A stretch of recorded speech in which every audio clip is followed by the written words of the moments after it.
Thank you very much, Anthony, and a very warm welcome to all participants in this webinar. And I'd like to thank the organizers and the sponsor, LPK, for inviting me to give this very short presentation or talk about post-pandemic readiness of shipping sector for rapid re-emergence of the economy, demand and trade growth.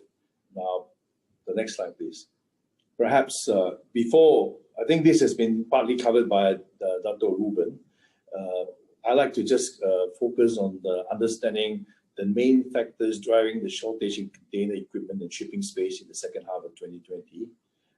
If you look at it, there are basically, as was mentioned earlier by Dr. Ruben, it started off with a land disruption, with shortage of truck drivers, warehouses being full to the capacity, and that sort of had an impact on the turnaround of containers back to the ocean lake. So, you know, in the US and Europe, this took more than 25 to 30 days longer than normal. So that is the first step of the disruption. And then that led to a situation where it congests up the container yard in the terminal, as mentioned by Dr. Ruben as well. And of course, that snowballed into a productivity problem with the quayside operation of the vessel discharging and loading operations. So if a vessel was taking, say, a day, it becomes 2 days because the productivity has come down because the yard is very congested, and therefore the feed operation to the ship side is also affected. So it is a snowball effect. So when you have a congestion at the port, then what happens is that there's a queue for the berth, and that basically distorts the voyage turnaround of the liner service. As a result of which, it expands the turnaround voyage of the shipping companies sailing, and that directly impact into the capacity of the shipping space. It actually eats away a lot of shipping capacity. At the same time, there was a upsurge in consumer demand. As you know, not every sector of the economy is not doing well. A lot of people had a windfall because the government was dishing out a lot of money all over the world. So, and then you have nowhere to spend it. You cannot travel. You cannot go to for a massage. You cannot go to the nightclub. You can't really go to the restaurants. What do? You know, you spend your money on consumer goods. Huh? You start buying new TV, furniture. You know, you start buying working from home goods. You're buying also a lot of exercise equipment for the home because the gym is closed. And of course, there's also an increase in medical supplies like gloves and PPE and all that. And of course, to a large extent, e-commerce has really taken off, and a lot of women and also men are also doing a lot of e-commerce purchase today.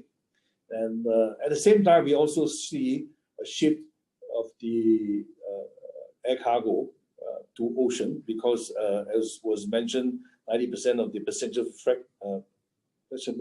aircraft is actually grounded, and as a result of which the belly space become unavailable. And of course, with the spike in e-commerce, then of course some of this cargo came over to the ocean trade as well. Next slide, please. So the effects of this disruption in global shortage in container equipment and shipping space has resulted in the following. I mean, the main driving force was disruption in the container turnaround, vessel turnaround, and upsurge in consumer demand. So as a result of which, we have a situation where containers became very, very short, and that is the result, very much a demand and supply situation that see ocean rates spiking up to levels that we have not seen before. In my whole shipping career, I've never seen these rates, even though when I first started, the rates were very good, but this is well even before, better than those rates that when I first started shipping. So it is really, really unprecedented, you know, unexpected, but it is a good thing for the shipping companies, not so good for the exporters and importers, of course. And that was basically fueled by the demand and supply. And of course, the Chinese exporters were also partly responsible for driving the rates up because in their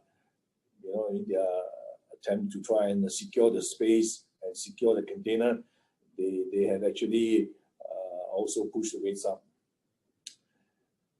At the same time, of course, when you have a situation like this, then what happens is that the container leasing company, they are also increasing their container leasing rates. We are seeing that those boxes that are being leased today, the rates have gone up more than double. And also the lock-in period become much, much longer. They are even talking about lifetime lock-in for those new boxes that are coming out from the factory. So the shipping lines have no choice, because in order to cater for the shortfall in the container fleet to support the global trade, they had to go out and mop out every single box that is available in the market, whether it's an old box, second-hand box, or a new box. Right? Of course, the factory is on 24 production now in China, but they are also increasing their price, and the prices have also more than doubled. Just to give you an example, a 20-foot box pre-pandemic was costing something like about as the lowest level, 1,650 US a 20-footer. Today is 3,000 plus, 3,004. So even you want to order a container, you say, sorry, I can't quote you because can you call me back in after July because the production is full. So that is the situation. At the same time, in terms of charter hire of ships, it has also grown up.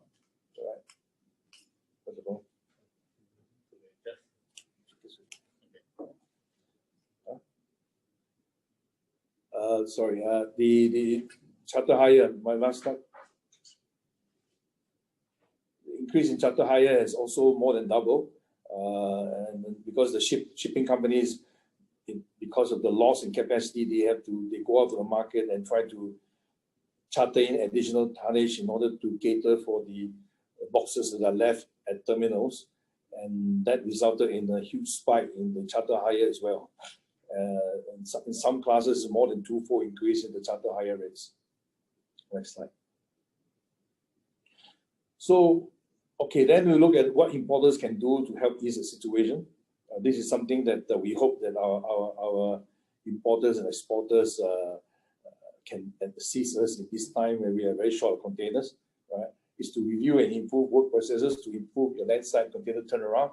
And we're looking towards to also the freight forwarding community to sort of try and engage our customers to help us to do faster clearance and return of import containers to carriers. Now, here is where we have a little bit of opposite objectives.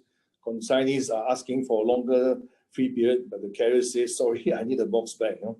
So that's the reason why we impose more punitive detention or demurrage charges in order to encourage the consignee to return the box as quickly as possible so that we can give it to the exporter use. Right? And of course, we are also trying to tell customers, try to avoid early pickups for export containers. I mean, this is a habit of the Malaysian exporter. They try to pick up the box much earlier than what is required for staffing and congest up their whole warehouse area. And actually, the container staffing only requires 1 to 2 hours, but I can't understand why they pick up the container sometimes as early as 2 weeks before the vessel, as early as 2 weeks before they start the container. And if you look at the haulage capacity today in Malaysia, we have an oversupply situation. You snap your finger, the haulier delivers the box now.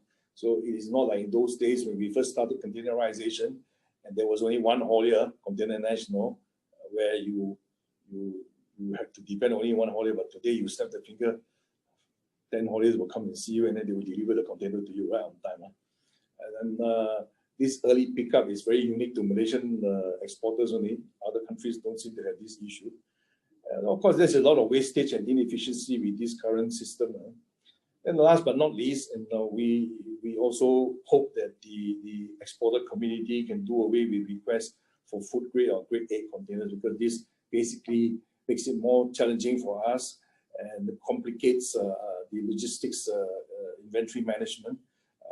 Basically, when you look at the cargo, all the cargo that we stuff into the container has got so many layers of packaging material, and I can't understand why some customer wants a food grade container with the shipping tires.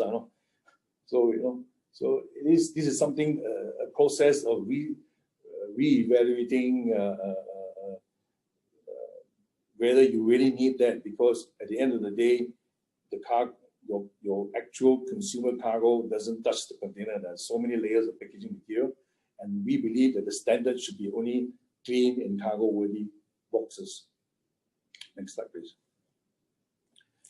Okay, this is a million-dollar question. When will the world revert back to normal? Well, in terms of container equipment, it is forecasted that it would stabilize by the second half of 2021 as the factory-produced units balance the supply with demand. Right? And as we speak now, I can see that situation is actually improving day by day, and there are not so many complaints now about customers not having boxes, but still it's a bit tight. Right? So it takes some time. I personally believe that the second half of 2021 you'll see a much more stable supply environment of container because of the enlarged fleet. Right? In terms of vessel, well, that is expected to recover, I believe, only end of 2021 or early 2022, because that depends a lot on the ports getting decongested. And whilst in Asia we have been relatively successful in decongesting our terminals, unfortunately, I cannot say the same for the Western world because maybe too much freedom of freedom rights or what. Because in Asia, even if you look at China, Singapore, and even locally here at Westport, we sit down and we figure out how do we decongest the terminal. Right? The all stakeholders brainstorm together and do their part and try to clear the boxes, clear the congestion, so that we nip the problem at the bud and fix it. Unfortunately, we are not seeing the same happening in the US and Europe. You know, in the US today, congestion is still there. Ships are still waiting for berth, up to almost 6 to 10 days. Right? So this is in Europe as well. So it is a situation which needs to improve before we can see shipping capacity coming back to normal.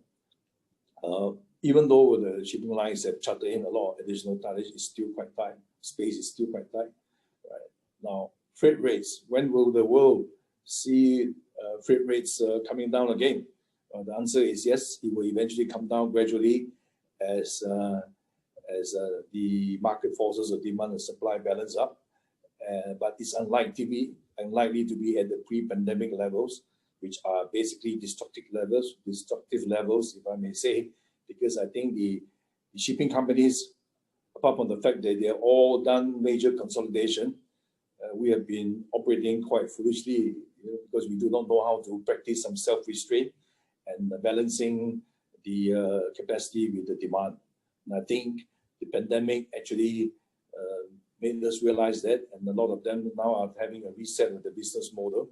So I don't think you're going to see a situation where you will see those kind of pre-pandemic freight rate levels, but you will certainly see the rates coming down to a more realistic level where they get a fair margin, but not at the level where they can't survive. And as you know, a lot of shipping companies, just before this spike in recovery, they were almost belly up. Next slide. So the question, which is the theme for today's webinar, are shipping lines ready to cope with the re-emergence of the economy, demand, and trade growth? Well, the answer is, the next slide please, shipping lines are absolutely ready. Right? The answer is we are absolutely ready, and the reason why is simple. Container equipment, we have expanded our fleet. Due to the disruption, we have actually expanded our fleet beyond the normal, and these containers are already in our system, and they are in for a long time because the lock-in period is very, very long. Right? In terms of ships, we have also mop up all available tonnage in the market. There is no more. Today, if you want to fix a ship for, say, 3 or 6 months, you cannot find a vessel.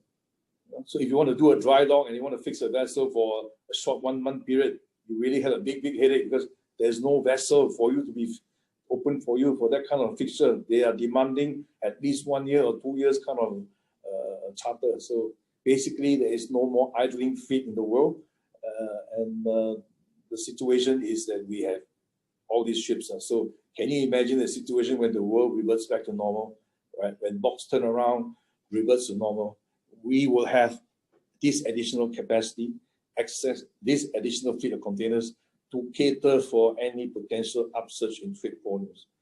I think our biggest worry is that for shipping lines is that instead of an upsurge, we may see a contraction in trade volumes as consumer spending is switched to spending on services instead of consumer goods, which is very likely to happen. Of course, the prediction of air travel to reverting back to normal for most quarters is saying 2024, but I think there will be some upsurge after the end of this year.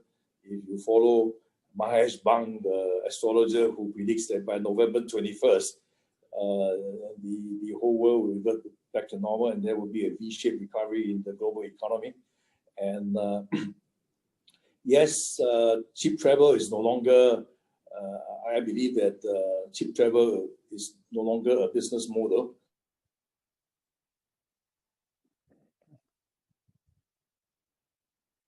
Difficulty, I mean, they have cash flow issues, so they really have to improve their yield. So I think the tagline of AirAsia may have to change. No more, not everybody can, now everybody can fly, but not everybody can fly. So with that, I'd like to say thank you. And if you have any questions, I'll be glad to answer them later.